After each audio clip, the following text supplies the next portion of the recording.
আচ্ছা, তুমি তো ফার্স্ট টাইম নেলস করছো, বলো কি ভয় লাগছে? একটুও না। তোর কাছে এসছি আবার কি? হ্যাঁ, আমাকে একজন বলেছি ও নেই জানিস, আমি যে কোথায় নেই সেটা আমাকে একটু দেখাতো, আমি পরে এসে কালকে তোকে দেখাবো। ঠিক আছে, তাহলে আমিও যাবো। ইয়ার বাগানে গেলেই বলবো কোথা কি করেছিস, আমি বলবো এত কম সেটা বলবো না, 200 বাড়িয়ে বলবো। আর ও অতই নেয়, আমি যদি বলি তাহলে ও একটু কম টম করবে, কারণ আমার ছেলের বন্ধুর দিদি একটু খাও খাবে।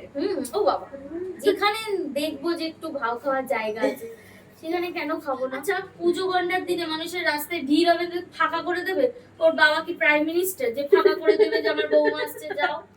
মানে মানি ব্যাগে মানি রাখে না একটা চালু, এমনি পকেটে অনেকগুলো টাকা। বলে দেখ শোনো, টাকাগুলো জলে। বলছে দেখো মা লক্ষ্মী তোমাকে সকাল সকাল বললো টাকাগুলো নে, তুমি কিন্তু নিলে না, তো আর কিচ্ছু করার নেই।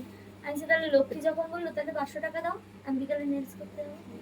তাহলে দিতে আচ্ছা, তুমি যে নেলস করতে আসলে, এই যে স্নেহারের থেকে নিলে, আঙ্কেল যদি এটা জানতে পারে তো আঙ্কেল তো তুই টাকাটা এটা ফেরত দিয়ে ভিডিও দেবে। করলে কিন্তু আমি এটা যতই ভিডিও করো এটা আমি বলবোই না, অন ক্যামেরায় বলবোই না, আমি অফ ক্যামেরায় খাবো না, আমি বলবোই না। এরকম একটা চার্মিং মানুষ যদি লাইফে থাকে তাহলে বলো আর বন্ধুর দরকার পড়ে?